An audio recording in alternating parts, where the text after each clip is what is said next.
Friends, हमने chapter start किया था कॉर्पोरेट सोशल रिस्पॉन्सिबिलिटी। इसका पार्ट 1 हमने कर लिया है। अब हम पार्ट 2 आज स्टार्ट कर रहे हैं। हम लोगों ने इसमें अभी तक क्या पढ़ा है? कॉर्पोरेट यानी कंपनी की भी कुछ सोशल रिस्पॉन्सिबिलिटी होती है टुवर्ड्स सोसाइटी।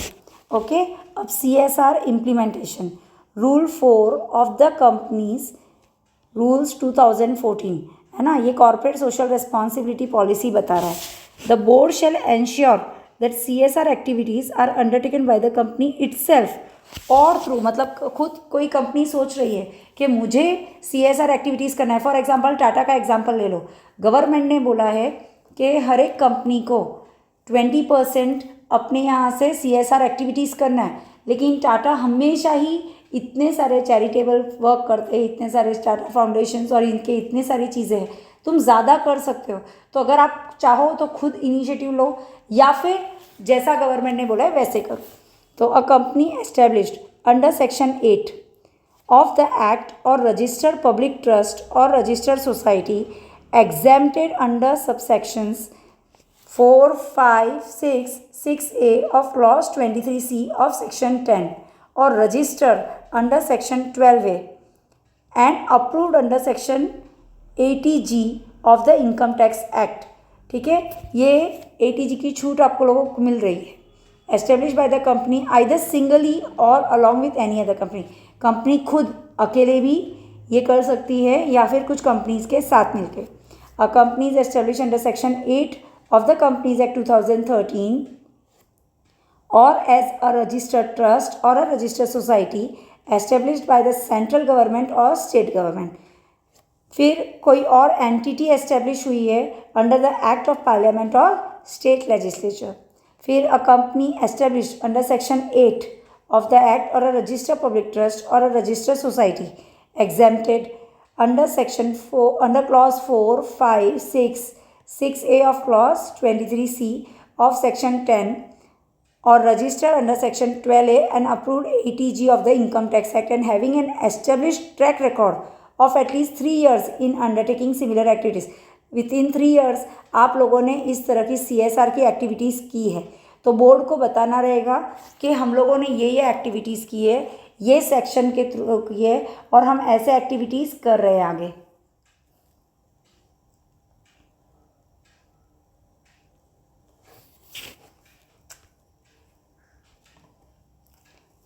अब इसमें क्या बोला? Mandatory registration of CSR entity. हर एक every eligible entity who intends to take any CSR activity shall register itself. उसको सेंट्रल गवर्नमेंट के पास रजिस्टर करना पड़ेगा उसके फॉर्म नंबर CSR 1 में। ठीक है, ये फॉर्म इलेक्ट्रॉनिकली जाता है with the registrar.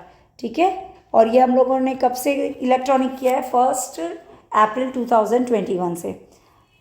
The provisions of this sub rules shall not affect the CSR project on programs approved prior to 1 April 21। ये जो भी प्रोजेक्ट नए चल रहे हैं उनके लिए है, पुराने प्रोजेक्ट्स के लिए एप्लीकेबल नहीं है।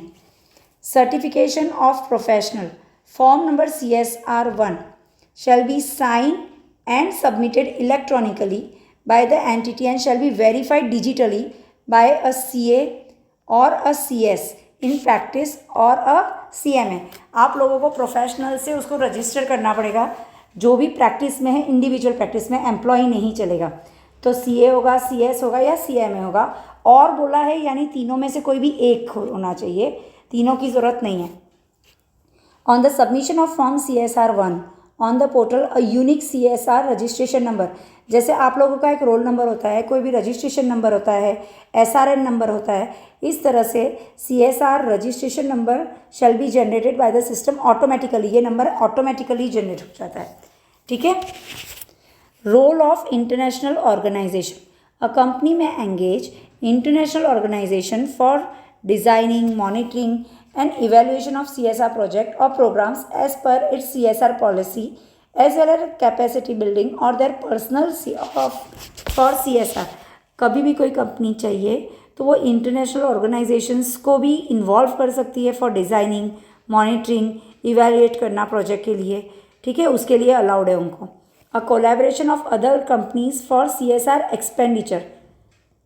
एक कंपनी अदर कंपनीज के साथ कोलैबोरेट हो सकती है, ठीक है, तो कोई और कंपनी इसके साथ बोल सकते हैं कि हम लोग ये प्रोजेक्ट मिल के कर रहे हैं, ठीक है, in respect of a position to report separately on such project और programmes in accordance with this rule. लेकिन इसका मतलब ये नहीं है कि हम दोनों मिलके बस इतना ही करेंगे जितनी एक की लिमिट है, नहीं। आप ये बताओ कि इंडिविजुअली किसने क्या किया हो, आपकी एक्टिविटीज़ आपको डिफाइन करनी रहेगी, ठीक है। CFO certification. The board of a company shall satisfy itself that the funds so disbursed that have been utilized, जो भी फंड्स आपने बोला है वो यूटिलाइज किया है फॉर द पर्पस, उसी पर्पस के लिए, एंड इन द मैनर, उसी मैनर में, as approved by it, and the CFO chief financial officer और the person responsible for financial management shall certify to the effect. उन्होंने certify करके दिया है कि इन्होंने कहीं भी कोई और जगह पे ये चीज़ें यूज़ नहीं की है, ठीक है। ये वाले यहाँ पर टेस्ट योर सेल्फ है, ये क्वेश्चंस और आंसर है, ये सब रीड कर लेना तो आपके और डाउट्स है वो क्लियर हो जाएंगे बहुत अच्छी तरह से। Next is on going project. On going project हम लोगों ने क्या पढ़ा था, वो वाले प्रोजेक्ट जो 1 साल से शुरू हो गए लेकिन वो अगले फाइनेंशियल ईयर तक चले जा रहे हैं, 2 ईयर्स मैक्सिमम 3 ईयर्स के टाइम पीरियड में जाएंगे, राइट। तो in case of ongoing project the board of a company shall monitor the implementation of the project with reference to the approve timelines. मतलब आप लोगों को ये क्यों टाइम लग रहा है, 1 साल में क्यों नहीं हुआ है, आगे क्यों लेना पड़ रहा है, ताकि आपको इस प्रोजेक्ट का पूरा पता चले और आपको उसकी ओवरऑल परमिशन, टाइम पीरियड और सारी एक्टिविटीज़ पे आप ठीक से उसकी रिपोर्ट पेश कर पाओ, right.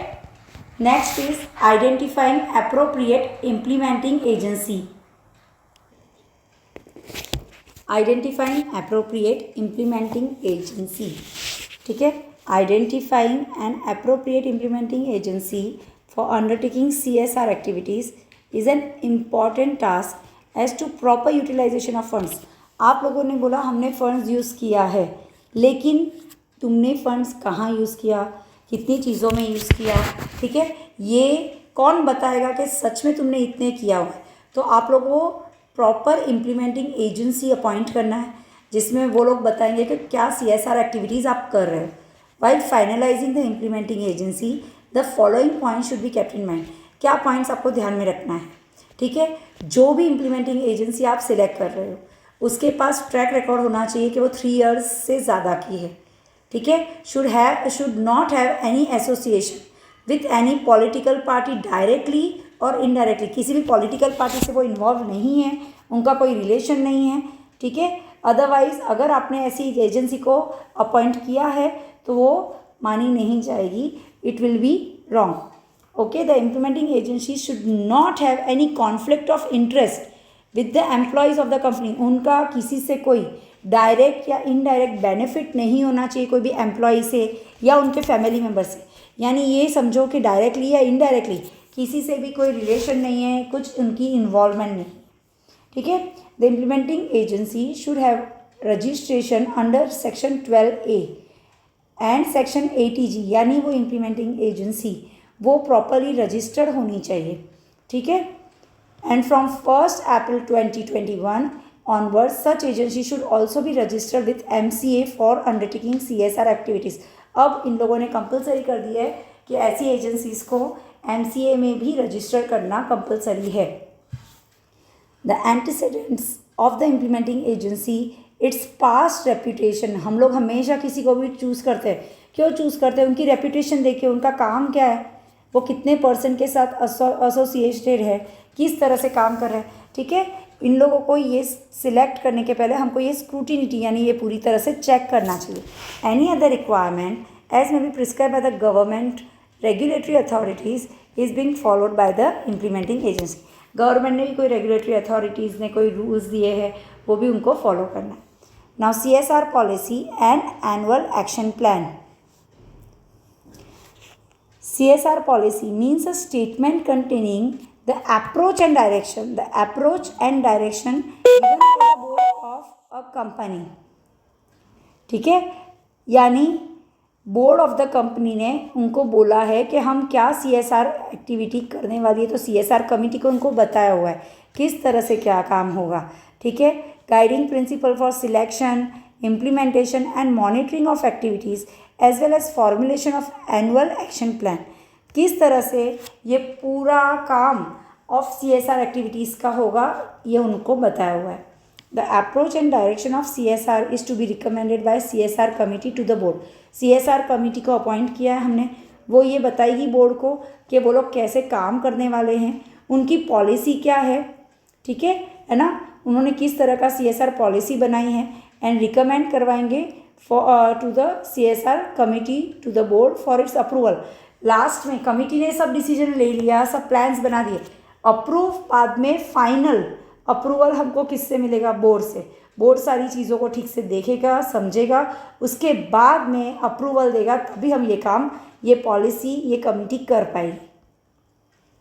The CSR policy shall indicate the activities to be undertaken by the company in areas or subjects।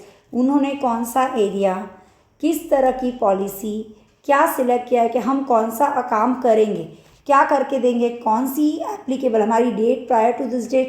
It is recommended that CSR policy be amended with the revise provisions to include inter alia the guiding principles for selection.